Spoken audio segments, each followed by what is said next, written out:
महाराष्ट्र में बढ़ती भीषण गर्मी को देखते हुए तमाम अस्पतालों की तरफ से तैयारियां की गई हैं। खास तौर पर मुंबई की बात करें तो अप्रैल और मई का महीना गर्मी को लेकर कहर ढा रहा है, लेकिन बीएमसी ने अपनी तरफ से तैयारियां पूरी कर ली हैं। जी हां, मुंबई के प्रसिद्ध नायर अस्पताल में हम मौजूद हैं और यहाँ पर मेरे पीछे जो आप देख सकते हैं ये कोल्ड रूम है, यानी कि लू और जो हीट स्ट्रोक होता है उससे आए हुए मरीजों का इलाज करने के लिए खास तौर पर इस तरह के स्पेशल रूम्स का इंतजाम किया गया है, जिसको कोल्ड रूम कहा गया है।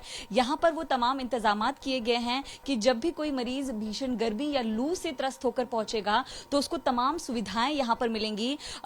एक या दो बेड नहीं बल्कि 6 सेक्शंस बनाए गए हैं, जिनमें 6 बेड उपलब्ध हैं और तमाम जो जरूरत की चीजें होती है, दवाइयां होती हैं हीट स्ट्रोक के दौरान, उन तमाम दवाइयों को यहाँ पर रखा गया है। गनीमत यह है कि मुंबई में अब तक हीट स्ट्रोक को लेकर किसी तरह की कोई मरीज का नंबर सामने नहीं आया। मेरे साथ अस्पताल के डीन डॉक्टर सुधीर जी मौजूद हैं। सर, बहुत स्वागत है आपका एबीपी न्यूज पर। यहाँ पर हम देख पा रहे हैं कि रूम तैयार कर लिया गया है, बेड्स तैयार हैं। थोड़ी सी डिटेल में हमें बताएं कि जो मरीज यहाँ पर पहुंचते हैं उनको क्या कुछ सुविधाएं आपकी तरफ से मिलेंगी। अभी जो देश स्तर पे जो गर्मी की लहर चालू है, जिसको लू की लहर चालू है, उसमें से जो आजकल हीट स्ट्रोक है जो एक साइलेंट डिजास्टर है, उसके लिए केंद्र शासन ने और राज्य शासन ने जो निर्देश दिए डायरेक्टिव, उसके अनुषंग में हमने जो व्यवस्था की है, हमारे नायर रुग्णालय में हमने 6 बेड की व्यवस्था की है और उसमें हमने बेड के साथ जो जरूरतमंद जो दवाइयाँ है उसकी हमने व्यवस्था की है, वेंटिलेटर की व्यवस्था की है और इंटेंसिव केयर यूनिट है। जिस तरह की जो जरूरत लगती है हर रुग्ण को, उसकी हमने पूरी हमने व्यवस्था कर ली है। जी सर, जो मैं पीछे देख पा रही हूँ, क्या ये दवाइयाँ हीट स्ट्रोक के लिए इस्तेमाल की जाने वाली इसमें से कुछ दवाइयाँ? जी, जैसे हीट स्ट्रोक में उष्माघात में सबसे जरूरी इम्पोर्टेंट है वो है आईवी फ्लूइड्स। उसकी हमने तैयारी कर ली है, जिसके कारण उनको पेशेंट को कोई कॉम्प्लिकेशन ना हो जाए। और अगर उसको कोई दूसरी कॉम्प्लिकेशन हो, इसके लिए वेंटिलेटर्स रखे हैं हमने कि उसके कारण जल्दी उसका उपाय योजना कर सकते हैं। सर, जिस तरह हम देख रहे हैं तापमान है 40 डिग्री के ऊपर है। मालेगांव की बात करूं कल की तो 43 डिग्री तक पहुंच गया है। क्या लगता है कि किस तरह का प्रभाव किसी व्यक्ति पर पड़ेगा इतनी हीट अगर वो झेलता है? 12 से 3 बजे का अगर वक्त की बात करें, बाहर अगर काम करता है, बॉडी पर कितना इम्पैक्ट करता है ये पूरा? अगर उसके बहुत स्तर रहते हैं, पहले तो हीट टॉलरेंस वाला होता है, हीट टॉलरेंस बोलते हैं, लेकिन अगर बहुत ही ज्यादा अगर सीवियर रहा तो हो जाता है हीट स्ट्रोक यानी उष्माघात। उसमें जो सिर दर्द होना और हार्ट पे भी पल्पिटेशन जैसे होना, बाद में नहीं तो ब्लीडिंग हो जाना, अनकॉन्शियसनेस और जो अंदर के जो फ्लूइड्स है उसका इम्बैलेंस हो जाता है, जिसके कारण वो इमरजेंसी स्तर पे आ जाता है। इतनी गर्मी पड़ रही है, आम मुंबईकरों को, आम लोगों को क्या सुझाव देंगे कि कैसे प्रिकॉशन रखें? उसमें जो प्रतिबंधात्मक उपाय है जो है, पहले तो उनको जो बहुत से पानी पीने मिलेंगे, जो प्लेंटी ऑफ ओरल फ्लूइड, जिसके कारण पानी अच्छी तरह ज़्यादा उसका सेवन होना चाहिए और ज़्यादातर वेंटिलेशन, जहाँ जिस भी जगह आप रहते हो उस जगह अच्छी तरह यानी खुली जगह चाहिए, हवा अच्छी चाहिए, जिसके कारण गर्मी ना हो जाए बॉडी को। तीसरी बात कि अगर आपको कोल्ड रूम जैसे एसी है, नहीं तो कूलर है, उसका इस्तेमाल कीजिए, जिसके कारण हीट के कारण जो अपाय होता है वो कम हो जाएगा। तो डीन सर मैं बता रहे हैं कि यहाँ पे पूरे इंतजाम किए गए हैं। डॉक्टर रोजमेरी हमारे साथ हैं। मैम, दवाइयों को लेकर अगर आप मुझे थोड़ा सा डिटेल में एक्सप्लेन करें कि जिस तरह 40 डिग्री के ऊपर का माहौल चल रहा है, किस किस दवाइयों की जरूरत ज्यादा पड़ रही है और क्या प्रिकॉशंस अगर लेना है तो इस वक्त लेना चाहिए? किस तरह की दवाइयाँ अपने पास भी कोई रख सकता है ताकि सेफ्टी रहे? So the main thing is in this, the thermoregulation is affected. So the body temperature is not kept within the normal range. And heat stroke is the most severe form where they are admitted in the ICU. So in such cases, normally the treatment is evaporative cooling. So basically you can see the basin here so we put cold water and we keep sponging the patient all over. So that with the water, normally you start sweating. So with the sweat, the body temperature lowers when it gets evaporated by convection.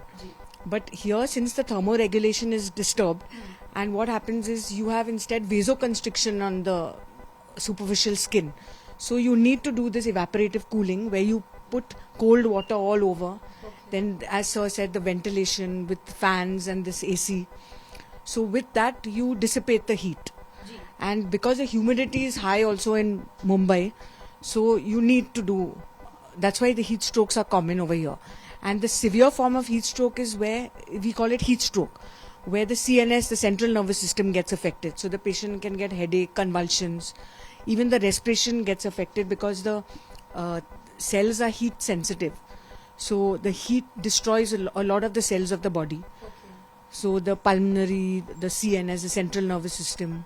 जी, तो इतनी ज्यादा गर्मी पड़ रही है तो कुछ लोग हेडेक को लाइटली ले लेते हैं, उनको लगता है हल्का सा डिहाइड्रेशन हो गया है, तो एज ए डॉक्टर एक्सपर्ट आप उनको कह रहे हैं कि इन सारी चीजों को लाइटली ना ले, क्योंकि आपको यहाँ पर भर्ती होना पड़ सकता है, इलाज बहुत ज्यादा उसका बढ़ सकता है. Yeah, so you should take, as the dean has mentioned, you have to take a lot of fluids and be in a very well ventilated place. But if the patient gets a heat stroke and patient comes into the ICU, then we have all these drugs like the crystalloids, the IV fluids.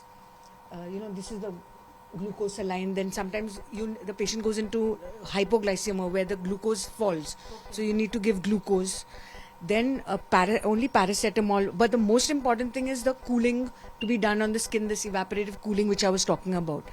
Because many drugs affect the hypothalamus. So you can't give other drugs too. They have some anticholinergic effects. So many of the drugs are contraindicated for this. So even if the patient has, sometimes you get ventricular arrhythmias. That's why we have the crash cart over here with, where you have to, but antiarrhythmic drugs are not recommended. Instead, you have to cool the person. You have to cool the body. तो कह रही कि So अगर this कोई is the most important to पहले उसको to cool down sponge, करना, yeah. sponge से rub करना ठंडे Then पानी we have the से. fans, we have the air condition, the ventilation is good. So the main thing is this evaporative cooling. जी, तो मैं यहाँ पे कोल्ड रूम देख पा रही हूँ. आप मुझे बताएं कि आपके पास पर्याप्त दवाइयाँ उपलब्ध है ताकि लोग निश्चिंत हो पाएं कि हम अगर अस्पताल पहुंचते तो दवाइयों की भी बिल्कुल चिंता नहीं करने की जरूरत है. नहीं, हमारे रुग्णालय में पर्याप्त दवाई की है, उन्हें हमने व्यवस्था की है जिसके कारण किसी रुग्णों को तकलीफ ना हो जाए. हीट स्ट्रोक जैसे उष्माघात जैसे कॉम्प्लिकेशंस भी है तो हम उसको पर्याप्त अच्छी तरह दवाई दे सकते हैं. तो सामान्य भाषा में अगर आपको समझाने की कोशिश करूं, जब भी कोई मरीज यहाँ पर आएगा तो ये जो आप बकेट देख पा रहे हैं इसमें ठंडे पानी को रखा जाता है, जो स्पंज है उससे उनकी पूरी बॉडी को कूल किया जाता है ताकि वो थोड़े से सामान्य स्थिति में आए. उसके बाद जिस तरह डॉक्टर रोजमेरी ने बताया कि इस तरह दवाइयों से जो इलाज है वो यहाँ पर शुरू किया जाता है. तो नायर अस्पताल पूरी तरह से तैयार है. मुंबई के ऐसे 16 अस्पताल हैं जो अपनी तैयारियां पूरी कर चुके हैं. अगर आंकड़ों की बात करें तो 1 मार्च से लेकर 15 अप्रैल तक अब तक कुल 82 लोग ऐसे हैं जो हीट स्ट्रोक का शिकार हो चुके हैं. गनीमत है कि मुंबई में इस तरह के कोई केसेस सामने नहीं आए हैं, लेकिन लगातार बढ़ते गर्मी को देखते हुए मौसम विभाग का भी कहना है कि ये न सिर्फ 40 और 45 डिग्री बल्कि 50 डिग्री तक भी पहुंच सकता है. इसलिए आपको प्रिकॉशन लेने की बहुत ज्यादा जरूरत है. जब भी घर से निकलें तो अपने पास प्रिकॉशन की चीजें यानी कि गर्मी से राहत मिलने वाली चीजें जरूर रखें. कैमरा पर्सन जावेद के साथ मैं नम्रता दुबे, एबीपी न्यूज मुंबई.